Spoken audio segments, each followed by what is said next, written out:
Hey everybody, KC here. So I just finished playing Wordle for today.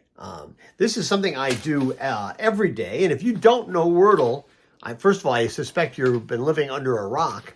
But Wordle is a terrific word game, now owned by the New York Times, and basically you get 6 tries to identify a 5-letter word, and you puzzle it through, and you sort of figure out.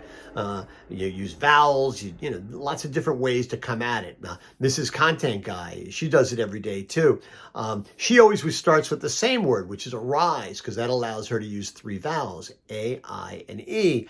I'm a little less scientific about it. I sort of look at news stories, or I have the TV on or something like that, and a 5-letter word will shout out to me, and I'll say, oh, I'll use that. Shout, by the way, great 5-letter word. Anyway, this is a standard part of my day, and it's one of a number of games that I play pretty much every morning. It's a way of getting my brain going.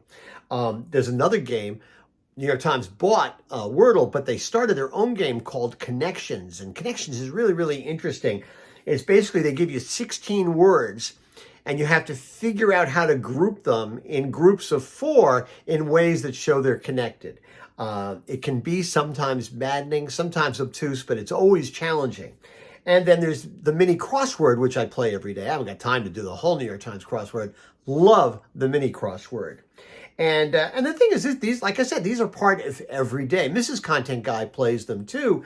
And we're sort of mildly competitive about who can get things like Wordle, who can get it in the fewest number of tries, who can do things faster, that sort of thing. But not so competitive that we're unwilling to help each other, specifically with Connections, if the other person gets stuck. Now, some people may call that cheating. I call it marriage preservation. Anyway, there was a really interesting, I bring this up because there was a really interesting piece in Vanity Fair about the New York Times and their games division. And the story said that these games are critical to the Times business strategy in trying to reach users and ideally future paying subscribers beyond its core news product. Of course, the Times is still competing for White House scoops with its traditional print and digital rivals in dispatching correspondents to war zones. But the company's also vying for people's attention against every app on their home screen. So it's developed products in recent years to satisfy the lifestyle needs of its audience: cooking, shopping, sports, and audio, building on all the success of all sorts of things that they've done in there. And listen, this is a really, again, there's a real analogy there for retail.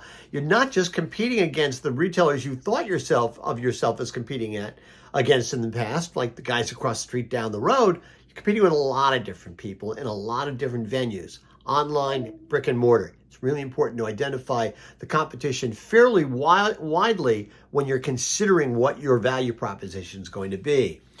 Vanity Fair goes on to say that the products and the journalism coexist under what the Times calls the bundle, an offering that has turbocharged the company's ambitious growth strategy. Bundle starts at $25 a month. The Times have surpassed 10 million subscribers in November, with a goal of 15 million by the end of 2027. So they're doing what a lot of newspapers have been unable to do, which is really turbocharging their subscriber growth. Times Chief Product Officer Alex Hardiman says that a lot of people are actually buying the bundle through the games product. And that's a pretty big shift in terms of where we were a year and a half ago, 2 years ago. And that's what's so powerful about games as a funnel. Now, the thing is that people who engage with both news and games on any given week have the best long-term subscriber retention of any product combination at the New York Times. And it's not lost within the newsroom that how integral Wordle, Connections, and the rest of it come to the bottom line. One Times staffer puts it this way: the half joke that's repeated internally is that the New York Times is now a gaming company that happens to offer news. There are 100 game staffers at the New York Times. That's the size of the number of people on the business editorial desk. That's an extraordinary number of people. Some more numbers. By 2020, the story says, more than 850,000 people subscribed to games, which was a 40% increase from the year before. And more than 28 million people were playing at least one game every day. The number of players engaged with 2 or more games each week has tripled since the start of 2023.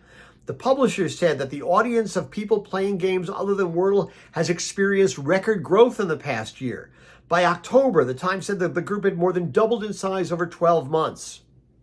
And again, I think there's retail lessons here, right? Engagement is the key. It's not just selling people stuff. It's creating broader engagement that can kind of bring people into your ecosystem and get them involved with different parts of your business. It's a really, really smart thing to do. And you can't always do it in the ways you've traditionally done it. It's really, really important to find new tools to put new arrows in your quiver. And it's also about finding ways to stimulate your customer in different kinds of ways. Most retailers have, a basic bag of tricks that they use to stimulate their customers. Sometimes it's really important to find new ways to surprise your customers, shock and awe, right? That's something that's really, really important to retail. And the Times is showing how to do it within the confines of a journalism product that has had to change the way it approaches the broader business model over recent years. Now, listen, it's not just those 3 games that I play on the New York Times. We also play Keyword, in which basically they provide, it's on the Washington Post, and they provide 6 words that are running vertically, right? And each of those words is missing the letter. And when you fill in the letter, you get 1 word that reads across horizontally. I find that's a pretty good game. It keeps the brain going. And then there's another one. The most recent one we started using is Phrase, F-R-A-S-E, by Forbes, and basically, which is puzzling out an anagram. And I have to say, about half the time on Phrase, I get it pretty quickly. The other half of the time, I'm ready to throw my iPad through the window, because sometimes it's absolutely maddening and I just don't see it. But it's all about creating connections. It's all about creating stimulating content, stimulating products, stimulating departments for your customers. You can't just do the same old thing. Just depending on aisles and the perimeter of your store in the way you traditionally have would be akin to the New York Times saying, well, we're just going to publish a regular newspaper and hope people either have it delivered to their homes or pick it up at the newsstand. That's simply not the way the world works anymore. Anyway, I'm going to get back to playing my games. That's what's on my mind this morning. And as always, I want to hear what's on your mind.